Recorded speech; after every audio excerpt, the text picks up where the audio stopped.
Hello mga loves! It's a beautiful day to smile and welcome back again sa panibagong life update ko.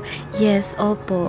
Grabe, ang tagal ko rin hindi nakapag-upload dahil sa sobrang busy nung kumari ninyo. Pero sa wakas nakapag-upload din naman. For today's video, second day ko na ng medical exam ko. Sa awa ng Diyos, pasado naman tayo at healthy. Kaya for immunization na lang ulit ako today. Day, oo, babakunahan na naman ako, Diyos ko. Wala naman tayong magagawa dahil isa talaga ito sa mga requirements kapag mag-a-apply ka ng US visa. Noong last medical ko, parang 4 na vaccine yata ang itinurok sa akin. Pero ngayon, hindi ko alam kung ilan yung ituturok or ibibigay sa akin. Sana, isa na lang, please lang.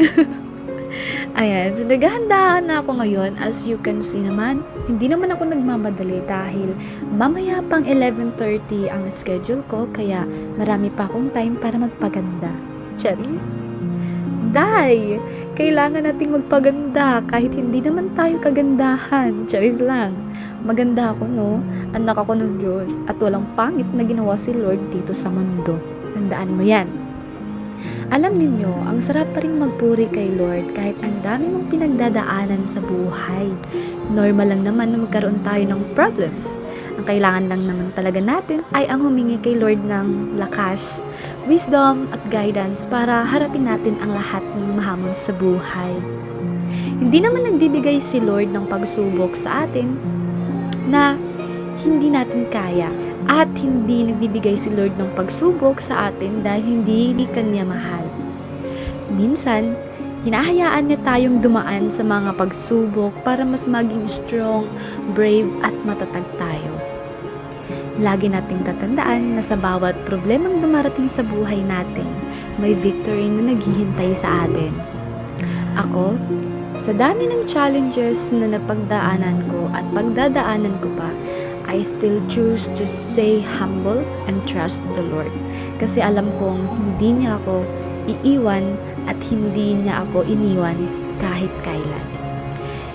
Alam niyo, kapag may Jesus tayo sa buhay natin at tunay tayong naniniwala sa Kanya, maiintindihan mo na may mga rason at purpose ang lahat ng nangyayari sa atin. Dahil today din ang check-out ko dito sa hotel, hinahanda ko na rin ang mga gamit ko at sinisigurado kong wala akong maiiwan dahil mahirap nga, baka may maiwan pa akong importante, Diyos ko po. And of course, huwag kalimutang magsuot ng face mask dahil iba't ibang tao ang makakasalamuhan natin doon sa loob at may iba din na naggagamutan ng 6 months. Kaya for my safety na rin. Sa labas ng St. Luke's guys, maraming vendors na pipili ka na lang kung ano yung gusto mong kainin. At mura lang din naman yung mga binibenta nila. At kung gusto mo din magpa-print, magpa-xerox, or magpa-ID, meron din sa tapat mismo ng St. Luke's dyan sa loob ng karinderya. Kakatapos ko lang magpa-immunization mga loves at nandito na ako ngayon sa Grab pauwi na ng bahay. Sobrang gutom.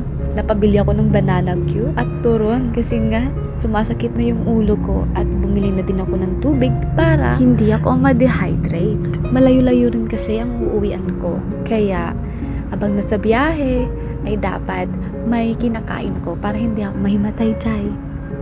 Medyo sumasakit ng ulo at braso ko ngayon. Normal lang naman daw na makaramdam ng sakit, panghihina, or minsan lagnat after ng vaccine. Ayan, nasa bahay na ako mga labs. 3 vaccine pala ang itinurok sa akin. Feeling ko medyo namamaga at masakit na ang braso ko. Pero, carry lang naman. Ayan, so magpapahingan lang muna ako. So that's all for today's life update mga labs. Always remember, it's a beautiful day to smile. Bye mga labs!